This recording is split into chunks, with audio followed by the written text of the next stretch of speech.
What's up, guys? I'm gonna get right into it. This is gonna be about, specifically for Ceratac rifles, how to get the fit and finish perfect on your builds. One of the things that I've noticed with Ceratac rifles is that every so often the handguard does not align properly to the barrel. This green one that I had the most issues, and it might have been due to some paint being on the inside at a different thickness or whatever, but I have noticed it with just black ones. This barrel is perfect now. It's nice and straight with the handguard, and that's what you want to see. And with this trick that I'm about to tell you, you don't have to find anything in your garage other than a pair of little cutters. I have these are flush cuts. I got them at Harbor Freight. They were $3.97 or something like that. They're nice and simple and easy to use. The other thing that you're going to need was supplied by Ceratac. It's not meant for this issue, but you're going to want to use it for this issue. These are the barrel washers that you get. I cut this one already, and I'll show you why shortly. But these are the barrel washers that you're going to get with them. Hopefully, if you don't use them, that's awesome. You'll have some spares. But try, if you do have to use them, try to only use one, because you're going to be pissed when you get all done with tightening that barrel up, or that barrel nut up, and you put the handguard on, you tighten those bolts up thinking that you're almost done, and oh shit, it does not fit right. It looks like garbage. The barrel is off to the left or right or whatever. Try and have an extra one of these. These are crucial to have, because good luck finding something that's this stiff and this thin. So, moving on, getting right into the issue. We're going to move this out of the way. Like I said, this one had the biggest issue. But moving right into it, imagine, I'm actually going to get a smaller handguard here so it's easier to see. You're putting your handguard on, sliding it over, and you realize, oh, it's off. That's pretty bad. Or it's off like that. It's like, oh, that's pretty bad. And now, mind you, the longer the handguard, the more it's going to be off. And my green one was off a lot. So for the people with smaller handguards, you're not going to have as much as an issue, or shorter length handguards, I should say. You're not going to have as much of an issue, but those with long handguards, you're going to know, because that's going to just compound the issue. When it's off a little bit, the longer it is, you're going to get all the way to the flash suppressor or the flash hider, and it's going to be way off, and you're going to just tighten those up, and no matter what you do, you're not going to be able to fix it. So let's say it's off, and it's off bad, and it's looking like that or that. Let's say it's looking like that, because that's the worst of the two. At that point, you want to realize, okay, it's off to the left.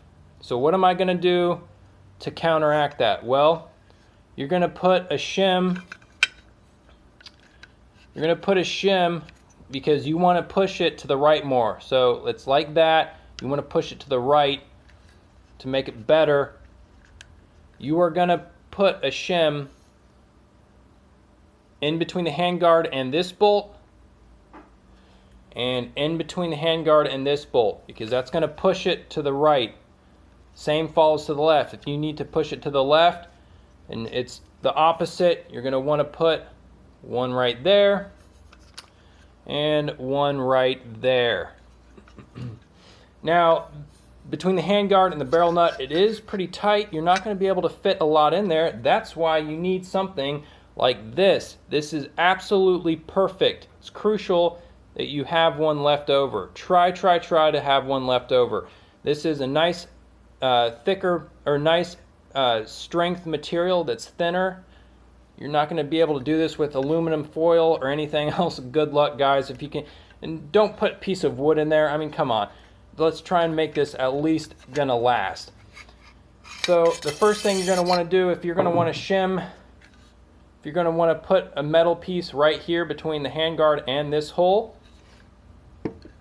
this one is going to be the hardest. This one took me a little bit to think out, because every time I slid this handguard over, it shifted this one. So as you can see, this is already cut. That's how much you're going to want to cut, maybe a little less depending on you. I don't know. I cut about that much just to show you guys. That's a cut piece right there, but you're going to want to put a 90-degree angle on there. That is going to allow you to hook it over the barrel nut like that.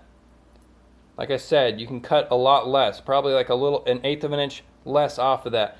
But when you slide your handguard over that, you'll realize that it's nice and tight, and it's not going to move. Once you tighten that bolt up, it's not going to move. That little shim is not going to move, so you're going to be fine. This is a perfectly good trick to utilize and to use, and it's going to last a very long time. You're never going to notice. As soon as you replace the handguard or the barrel, then you'll realize, oh shoot, I did that. Let me put the washers back in there. So that's going to be that side, and you want to put that hook there because, like I said, when you slide that handguard over that, it's going to move if you don't have that 90-degree hook on the barrel nut. The other side, you have to put a hole or a shim right here now. Well, that you can do the same depending on the thickness of the groove here. You can do the same like that, but depending on how bad your barrel is, I got away on the green one with just shoving a little thin piece of metal like this up into the barrel nut, between the barrel nut and the handguard. So when the handguard was on, I just put a piece of metal between there, the same washer, and I just slid it in there, kind of tapped it in with a hammer, and it fit perfectly. It was nice and snug, and I just tightened that bolt down. So between those two areas, that's what you're going to do to make your handguard fit perfectly, because if it doesn't, good luck adjusting the windage that much.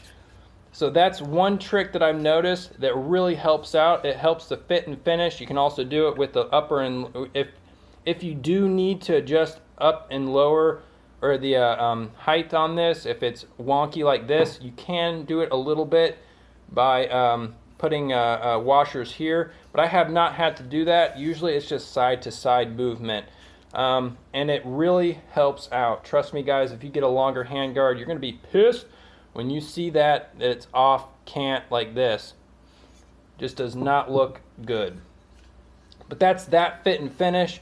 Just wanted to save you guys some time with that, especially since Ceratac gives you 2 washers. You might as well use them. Like I said, try not to use both of those, only use one.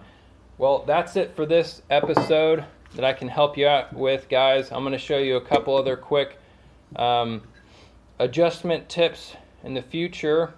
Well, not adjustment tips, but just tips to help you build your AR faster, but they're on YouTube already, so that's why I haven't put those out yet. But that's that, guys. Hopefully that helps you in terms of saving time through ordering another one through Ceratac and, you know, losing out on some fun shoot time. All right, see you guys.